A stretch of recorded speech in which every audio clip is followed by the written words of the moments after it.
Hi friends, வணக்கம். Welcome back to Tamil Mithran. Bigg Boss முடிஞ்சதுக்கு அப்புறமா அர்ச்சனா இன்னைக்கு ஃபர்ஸ்ட் டைமாக லைவ்ல இன்டர்வியூ கொடுத்துருந்தாங்க. இதை தொடர்ந்து மேலும் நிறைய இன்டர்வியூஸை கொடுத்துட்ருக்காங்க. இதில் பிஆர் டீம் வச்சு தான் அர்ச்சனா வின் பண்ணியிருக்காங்க. அர்ச்சனாவுக்கு வந்த ஓட்ஸ் எல்லாம் பாட்ஸ் வச்சு தான் வந்தது.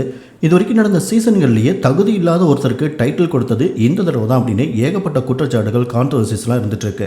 இது மட்டும் இல்லாமல் பிக் பாஸ் முடிஞ்சதுக்கு அப்புறமா நடந்த பார்ட்டிக்கு அவங்கள இன்வைட் பண்ணாமல் அர்ச்சனா தவிர அந்த அன்னைக்கு வந்த எல்லா போட்டியாளர்களும் பார்ட்டியில் கலந்துட்டாங்க. அர்ச்சனா டைட்டில் வாங்கின மேடையிலேயே அவங்களுக்கு டைட்டில் கொடுத்தது தப்பு அப்படின்னு கோஷங்கள் எழுந்ததாகவும் சொல்லியிருந்தாங்க.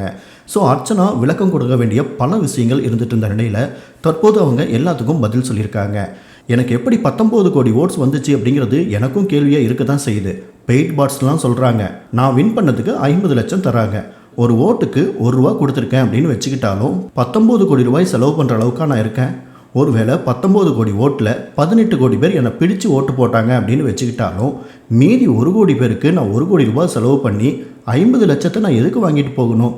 இவ்வளோ பணம் என்கிட்ட இருந்தால் சின்ன பட்ஜெட்டில் நானே ஒரு படத்தை எடுத்துகிட்டு ஹீரோயினாக நடிச்சிட்டு போயிடலாமே. வேணால் இப்படி வச்சுக்கலாம், நான் பிஆர் வச்சு வின் பண்ணது உண்மைதான், ஆனால் அந்த பிஆர் அப்படிங்கிறது பப்ளிக் ரெஸ்பான்ஸ் அப்படின்னு வேணால் நான் எடுத்துக்கிறேன் அப்படின்னு அவங்க சொல்லியிருக்காங்க. மேலும் மாயா செகண்ட் பிளேஸ் வர்றதுக்கான தகுதி இருக்கிறவங்க தான், ஆனால் அது அவங்களுக்கு கிடைக்கலன்னு எனக்கும் அப்போ ஷாக்கிங்காக தான் இருந்துச்சு.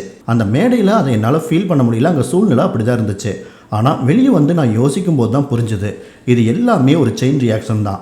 பிரதீப்க்கு ரெட் கார்டு கொடுக்க வச்சதுலேருந்து ஆரம்பித்து மாயாவை எந்த இடத்துக்கு கொண்டு போய் நிறுத்தியிருக்கு அப்படிங்கிறத என்னால் புரிஞ்சிக்க முடிஞ்சது. என்னதான் இது கேம் விளையாட்டு அப்படின்னாலும் கொஞ்சமாவது அவங்க எத்திக்ஸை ஃபாலோ பண்ணியிருக்கலாம் அப்படின்னு அர்ச்சனா சொல்லியிருக்காங்க.